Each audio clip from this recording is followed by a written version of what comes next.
வணக்கம். சற்று முன் கிடைக்கப்பெற்ற மிக மிக முக்கியமான செய்தி ஒன்று வெளியாகியுள்ளது. வாக்குமூலத்தை கொடுத்த அதானி தற்பொழுது தமிழகத்தில் திராவிட முன்னேற்ற கழகத்தின் ஆட்சி நடைபெற்று கொண்டிருக்கக்கூடிய நிலையில் கடந்த சில மாதங்களுக்கு முன்பாக தமிழகத்தில் அதானி வந்தார். ரகசியமாக 2 மணி நேரம் சந்திப்பும் நடைபெற்றுள்ளது.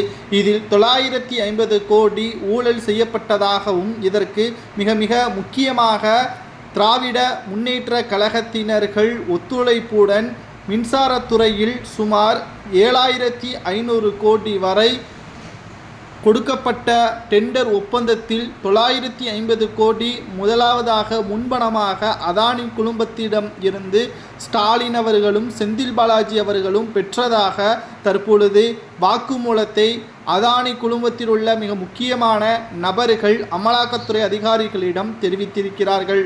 ஏற்கனவே அமெரிக்கா நீதிமன்றத்தில் அதானி ஊழல் வழக்கு நடைபெற்று கொண்டிருக்கக்கூடிய நிலையில் மக்களவையிலும் நாடாளுமன்றத்திலும் அதானியை உடனடியாக கைது செய்ய வேண்டும் என்று எதிர்க்கட்சியினர்கள் போராட்டத்தை நடத்தினார்கள்.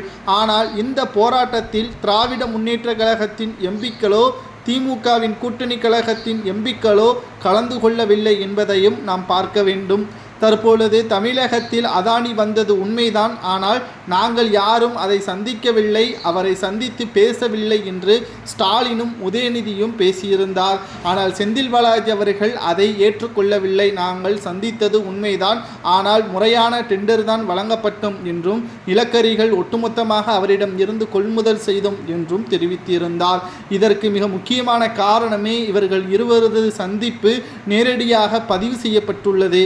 மேலும் இவர் செலுத்திய ஒட்டுமொத்தமாக மக்கள் மத்தியில்தான் வரிப்பணமாக மாற்றப்பட்டிருப்பதும் மின்சார கட்டணம் உயர்த்தப்பட்டதற்கும் இதுவே காரணம். அதானியை காப்பாற்றுவதற்கு அவர் செய்த தவறை சரிக்கட்டுவதற்கு தமிழக பொதுமக்களின் தலையில் தற்பொழுது வரியையும் மின்சார கட்டணத்தையும் உயர்த்திவிட்டார். திமுக ஆட்சிக்கு வந்தால் மாதம் மின்சார கட்டணம் செலுத்தப்படக்கூடிய பரிவர்த்தனை செய்யப்படும் என்று தேர்தல் வாக்குறுதியாக கொடுத்தார். ஆனால் தற்பொழுது வரை 2 மாதத்திற்கு ஒரு முறைதான் செலுத்தக்கூடிய வகையில் மின்சார திட்டம் கட்டணம் அமைக்கப்பட்டுள்ளது. இது மக்களுக்கு மேலும் சுமையை ஏற்படுத்தினாலும் அந்த 2 முறைக்கு ஒரு முறை கட்டக்கூடிய மின்சார கட்டணத்தின் தொகையும் மிக அதிக அளவில் உயர்த்தப்பட்டிருப்பதற்கு திமுக அரசுதான் காரணம் என்றும் எதிர்க்கட்சி எடப்பாடி பழனிசாமி அவர்கள் தெரிவித்திருக்கிறார்.